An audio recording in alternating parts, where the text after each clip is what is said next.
خوب اکنون دوستان عزیز توجه میکنیم با مرحله دومی رقابت وزن جمعی 100 کیلوگرم، جایی که تیمور رحیموف از تاجیکستان با جودوگی سفید است و حریف او باشد از مصطفی فوفانا با جودوگی کبوت است که بر مقابل تیمور هنرنمایی میکند. نماینده کشور گوینه. البته امیدواریم که تیمور رحیموف میتواند که از مرحله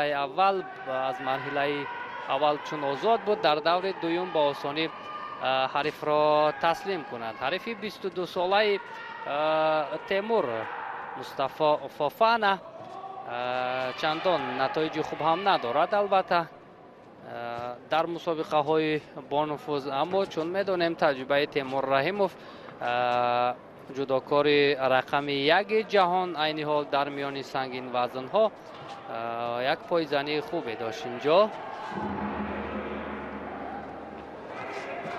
حرکت های تیمور بسیار هم خوب است و تلاش برای اجرای اصول او بیشتر میخواهد که حریف را نزدیک کند و بعداً برای پرتاب کردن تلاش کند، اما مصطفی فوفانا خود را کنار میگیرد.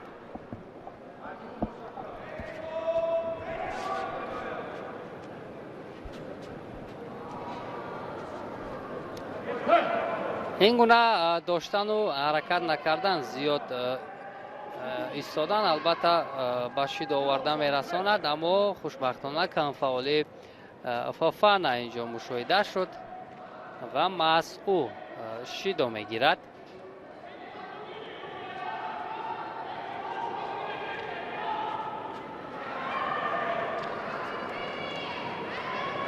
دقیقه های اول هرچند تیمور رحیموف اینجا فعال است، اما تاکنون امکان برایش دست نمیدهد که حریف را تسلیم کند. البته این زیرگروه هست، جایی که پهلوانان بسیار هم با تجربه در اینجا موقع گرفتن. در صورتی با مرحله سوم راه یافتن تیمور رحیموف مگامد عمر یا کیم مین جان از کشور کره بعد از پیروزی بر مقابل تیمور رحیموف میتوانند هنرنمایی کنند. اکنون اینجا برای تیمور بهترین فرصت به میان آمد. در حالتی اسای کامی حریف را نگاه می‌دارد. اینجا باید با تمامی هستیش نگذارد که حریف از چنگال او خود را رها کند و اکنون الکه یک امتیازی وزری هست. 16 17 18 19 20 و خوشبختانه در مرحله اول پهلوان تاجیکستانی یگانه امیدی مردم تاجیک در قهرمانی جهان که محض تیمور رحیموف باقی مانده است از میان جودوکاران در مرحله اول در رقابت اولش مرحله دوم توانست با آسانی غلبه به دست بیارد و روی خود را به دور سوم هموار کند. بسیار هم البته هنرنمایی شایسته داشت تیمور رحیموف، اما امیدواریم که در مرحله های بعدی هم همین گونه خود را شایسته نشان میدهد. این هم همان حرکت های تیمور بود که سر اول حریف را به زمین افشانید و در حالت استحکام خوب نگاه داشت.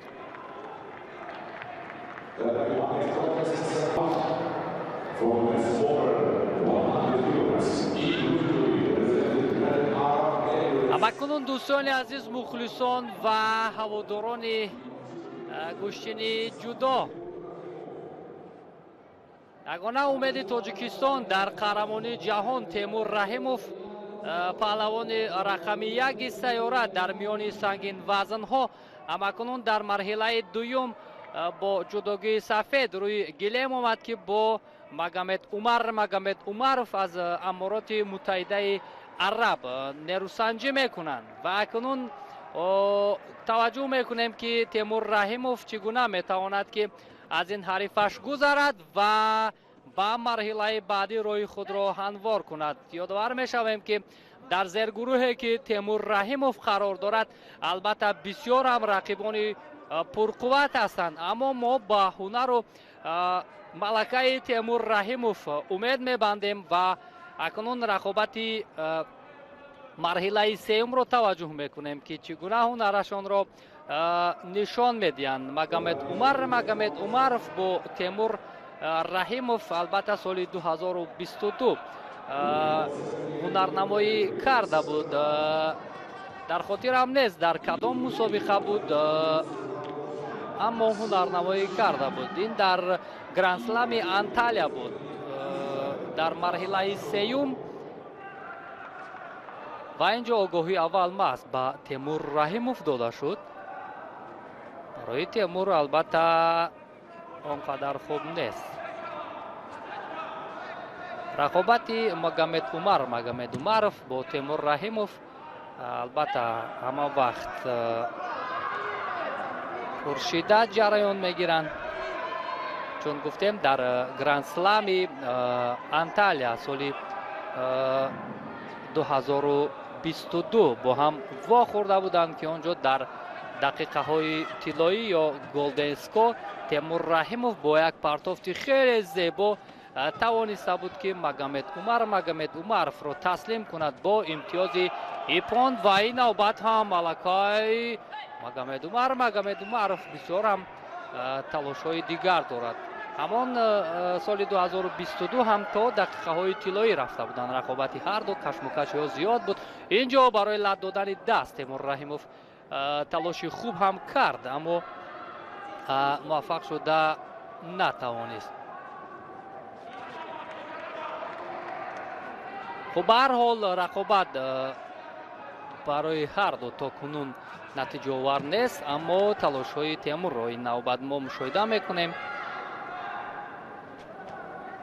Магомед Умаров дар рақобати қаблияш Ким Мин Ҷонг, яке аз пурқувваттарин паҳлавонони ин вазнро тавонист шикаст бидиҳад. ҳамакунун дар рӯбарӯи Темур Раҳимов қарор гирифтааст ки то кунун хатарнок аст барои паҳлавони мо.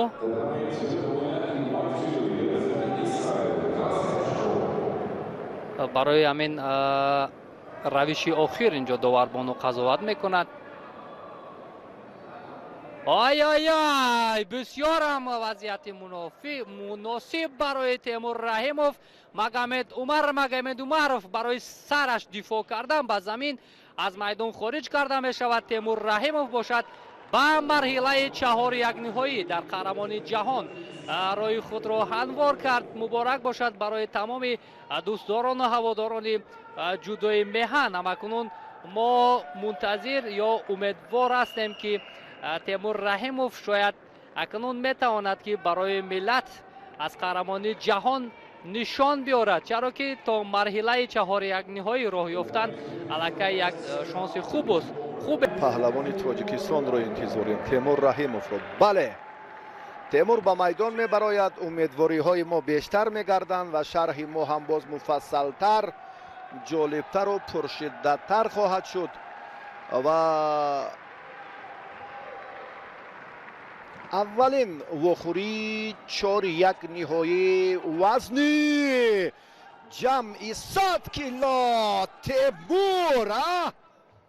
хеле хуб, кокору хеле дар ҷараёни ин лаҳзаи муносибро ҳам паҳлавони тоҷикистон хеле хуб миён оварда. хеле наздик ҳам буд барои ҳамон умедвориҳои бештари мо.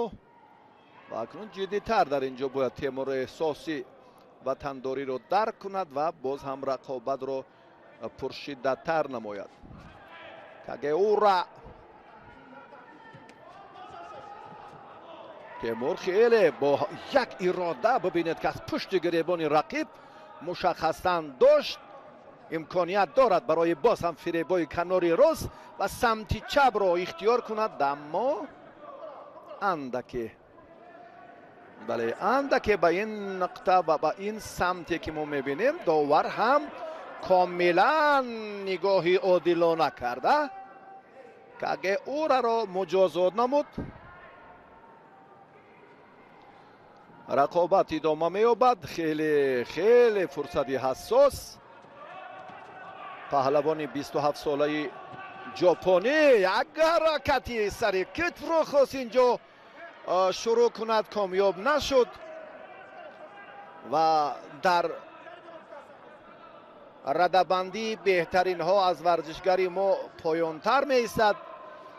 مهم برای ما اینجا موفقیت است. بیاید یک بار دیگر توجه میکنیم. برنده مدال نقره بازی های گرند اسلم توکیو 2022 میان ستاره های جودوی سیاره هم نتیجه دارد. رفیق یا رقیب پهلوانی تاجیکستان.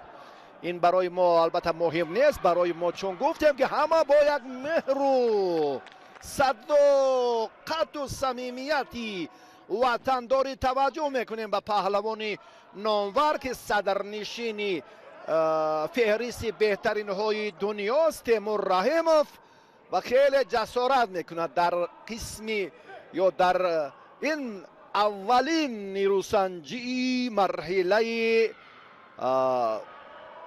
4-1 نهایی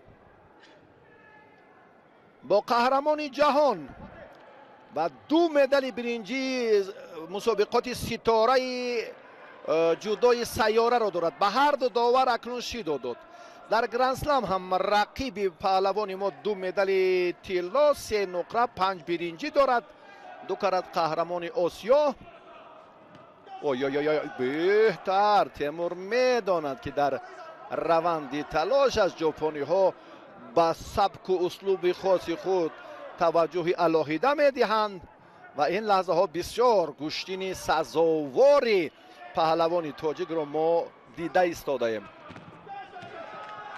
بسیار هم از وضعیت مشکل رها یافت. حرکتش خیلی خوب، احسن.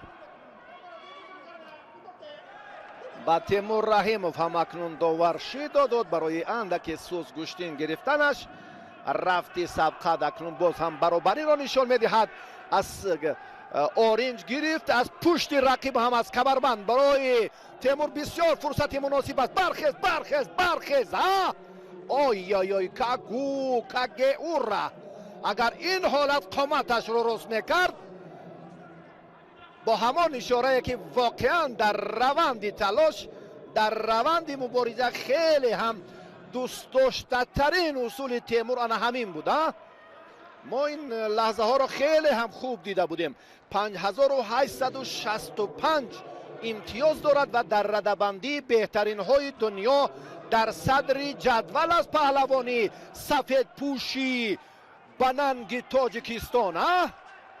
رقابت ادامه می‌یابد. هرچند که تلاش میکند در روندی مبارزه برای استفاده اصول سر کتف، اما از محبوب ترین پهلوان تاجیکستان امتیاز ستانیده نمیتواند. بسیار رقابت خوب و حساس و عبرت بخش. 30 ثانیه دیگر. هنگامی از بالا داشت دلپور. امیدواری های ما دیگر می شود از سری آستین دستی راست. تیمور سری آستین دستی راست. این لحظه پای رو لحظه که خیلی هم مساعد است، اما پای تیمور باید در اجرای این عمل از میان پایهای رقیب هرچی سری وقت بیرون کرده شود، اما چنین نشد. 5 ثانیه دیگر. حساسترین لحظات برای تمام مردم تاجیکستان. این هم خاتمه یافت. علاقمندان و هیئت مکمل جودوکاران ژاپن رو هم این لحظه منظور ما کردن. کار به همان وقت اضافه رفت. برای دریافت امتیاز طلایی اکنون پهلوان قامت بلند تاجیکستان باز هم با مسئولیت به پیش می رود. بیاید با هم تماشا کنیم. تیمور از حرکت خوب خودش، از تلاشی که خیلی خوب آغاز کرد، اما خاتمش در تعجب باز هم متحیر شدن این چهره های نمایان جودوی ژاپن. باز از بالا تیمور خیلی خوب دفاع کرد پهلوانی ما. غیر چشم داشت بود اما تیمور آماده بود در این جریان. بسیار ببینید خطر آن طرف نشان داد که سر کیچ میکند اما حرکتش دیگر سو انجام یافت. خیلی خوب. کسبیت ژاپنی ها پوشیدن نیست که خیلی بلند و عالی و در مقام شایسته است. و تیمور هم امروز سزاوارانه انا همین طور. تیمور باز حرکت دیگر رو دست حرکت به این سمت اما امر داور اینجا دیگر است. مته یا استیلت را افاده میکند. دقیقه اول پشت سر میگردد. مبادا کی بله بسیار جرأت پهلوان تاجیک خوب به نظر میرسد. دفاعش حرکتهایش در دقیقه های اول از بالا باز هم از بالا. تیمور این برای ورزشگری ما بسیار مناسب است، موافق است. چه حالت رخ داد. نه این پرتافت پیشینه را به نظر گرفت. داور فکر میکنم که آن وزری نبود و بعدا کاری که تیمور کرد تسلیم شد. و ببینید این کاری سهل و عادی و این فرصت نیست. بیاید یک بار دیگر توجه میکنیم. اینجا تیمور رجوع کرد برای آغاز اصول، چرا که داور اولا وزر اشاره کرد و بعدا تسلیم این چهره را دیگر انا این از طرز درست داوری محترم و محتشم میدانی قطر. چهره محبوب ملت ابر مرد گوشتنی جودای تاجیک. این از طرز درست انا این باری اول با تیمور شرف یاب گردید. با تیموری 25 ساله تاجیکستان.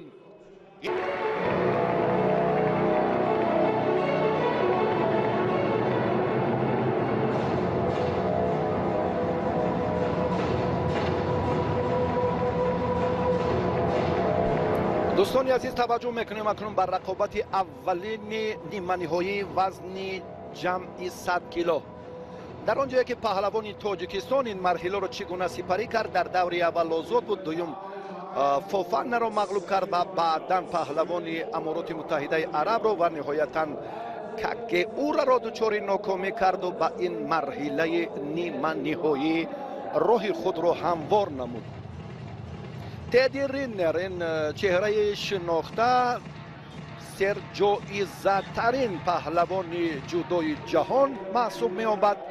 این چهره هم نماینده رومانیا را در دیدار اول شکست کرد. پهلوان پولشا را در دور دوم، ورزشگری مغولستان را در دور سوم و سعیدو را در بخوری های 4-1 نهایی دچار ناکامی کرد و به مرحله نیمه نهایی این مسابقات با شکوه جهانی راه پیدا کرد.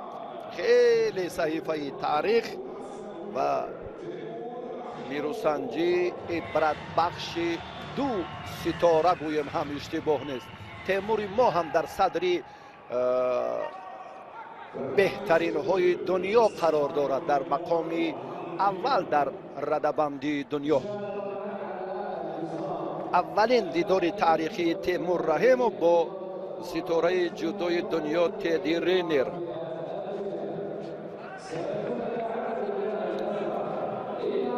آمادگی جسمانی پهلوان 34 ساله خیلی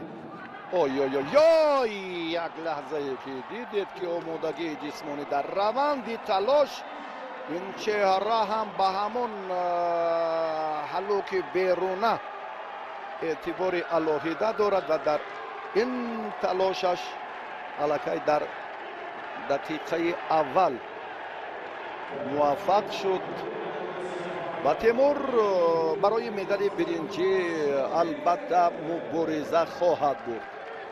تدی رینر در دقیقه اول ظفر یافت، به مرحله نهایی وزن جمعی 100 کیلو رفت و پهلوان جمهوری تاجیکستان برای مدال برنجی مبارزه می‌کند.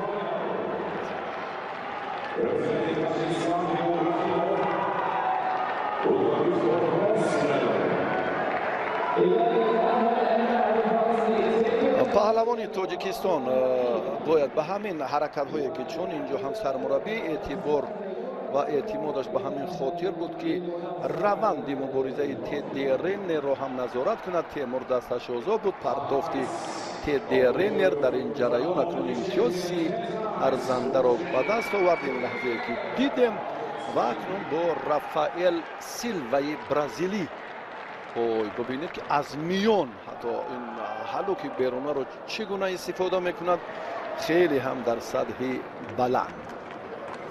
ورزشکاری ما با رافائل سیلوا از برزیلیا برای مدال برنجی این مسابقات قهرمانی جهان رقابت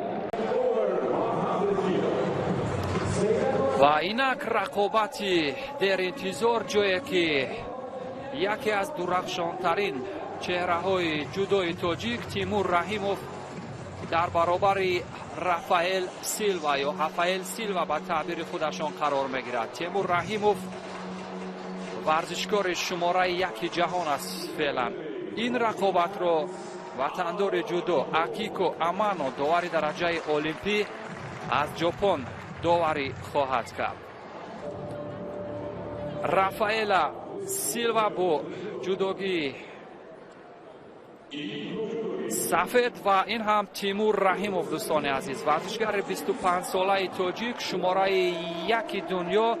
کنار او محمد مراد عبدالرحمانوف با صحنه رقابت میبرایند و اگر تیمور رحیموف تواند که مدال برنجی را به دست بیارد، بعد از سالها انتظاری مدال برنجی دوباره به صحیفه ورزش تاجیک وارد خواهد شد. و این هم رافائل سیلوا ورزشکار 26 ساله برزیلیا هست. یکی از سنگین وزن ها که تعداد اشتراک او هم در قهرمانی جودوی جهان خیلی زیاد هست. 13 مرتبه اشتراک کرده است، 1 مرتبه به فینال برآمده است، 1 نشان نقره دارد و 2 برنجی. تیمور رحیموف نیز خیلی ورزشکار خوش شانس است که مرتبه دیگر نیز شانس دارد برای به دست آوردن مدال برنجی تلاش کند. در مسابقات قهرمانی جودوی جهان تیمور رحیموف در تاشکند در سال گذشته موقع 5 را گرفته بود. برای به دست آوردن مدال برنجی آنجا مبارزه می‌برد و اکنون ببینیم در برابر یک سنگین وزنی که وزنش نسبت به تیمور رحیموف خیلی زیاد است چی میکند. رافائل سیلوا از حدود 190 کیلوگرم که قبلا داشت خیلی وزن خود را پرتافته است، یا همون تخمین 50 کیلوگرم وزن خود را پرتافته است، ولی تیمور رحیموف نسبت به او سبکتر است. ولی در اینجا باز هم همون شیار جگر و کن و به نظر می آید که یک ورزشکار ماهر و سخت چون چوبی همون سختترین چوبی که هست مثل او باید باشد. به هر دو اکیکو امانو کارد زرد یا شیدوی اول رو با دلیل کمکاری می دهد. رافائل سیلوا در برابر تیمور رحیموف یگان مرتبه رقابت نکرده است و این اولین رویارویی تیمور رحیموف با رافائل سیلوا است. ببینیم چی اتفاق میافتد. کوشش میکند رافائل سیلوا ولی موفق نمیشود. تیمور رحیموف در مرحله گذشته با تدی رینر روبرو شده بود، همان اسطوره جهانی جودو که بعد از سالها دوری از جودو بر رقابت‌های جهانی بازگشت و امروز صد راهی رسیدن تیمور به مرحله نهایی شد. اما مدال برنجی هم اگر اتفاق بیفتد این هم یک شاهکاری خواهد بود در صحیفه ورزش جودوی تاجیک. موقعیت خوب، پایزنی های محکم و خوب دارد، همون از مسافه دور اگر پایزنی کند تیمور رحیموف ولی همون ورود با حلوک معمولی و سمت چپ رو رافائل سیلوا نمیگذارد تا تیمور به انجام رساند، چون دستی راستش مانع می شود. رافائل سیلوا به سمت راست همون شیوه مبارزه را میخواهد ادامه بدهد، ولی تیمور رحیموف برای او یک حریف ناباب خواهد بود، چون به سمت چپ بیشتر اصولهای پرتابی را اجرا میکند و این همون سبک ویژه تیمور رحیموف است که بارها پهلوانان نامدار را به همین نحو مغلوب کرده است. ببینیم این مراتب چه اتفاق میافتد. آیا چهره درخشانی جودوی تاجیک در برابر رافائل سیلوا توانی اجرای اصولهای پرتابی را دارد؟ رافائل سیلوا که وزنش خیلی زیاد است، کمکاری رافائل سیلوا و همچنین تیمور رحیموف بار دیگر هم به این نوبت گرفته می شود به هر دو شیدو. تیمور رحیموف چهره که باز در حال تعریف سازی هست. در کتاب پر افتخار ورزش تاجیک از سمت راست گریبان حریف جفتی گریبان حریف را گرفت و بعدا باز از دست در حال ورود ورزشگران یکم هراس دارند، چون زیدی حمله های سنگین وزن ها خیلی خطرناک است. اکنون وارد بشود رافائل سیلوا نخستین شده ولی موفق نشد. زیدی حمله تیمور رحیموف هم ماهرانه بود. هم تیمی های رافائل سیلوا رو هم مشاهده کرد.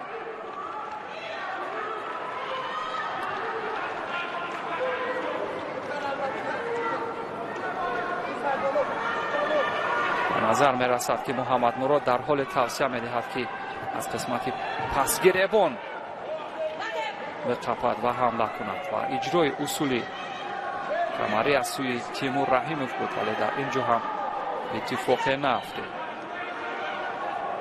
محمد مراد که آشنایی با رافائل سیلوا دارد در زمان حرفه‌ایت خودش توصیه می دهد که چگونه مبارزه برد تیمور رحیموف در برابر رافائل سیلوا.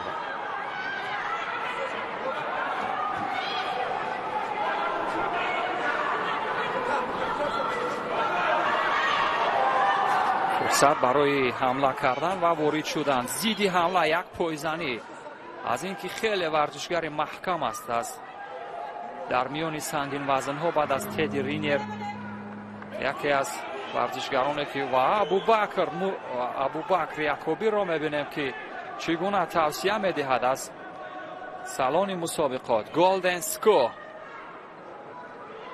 و محمد مراد عبدالرحمنوف از جایگاه خود خارج کرده می شود.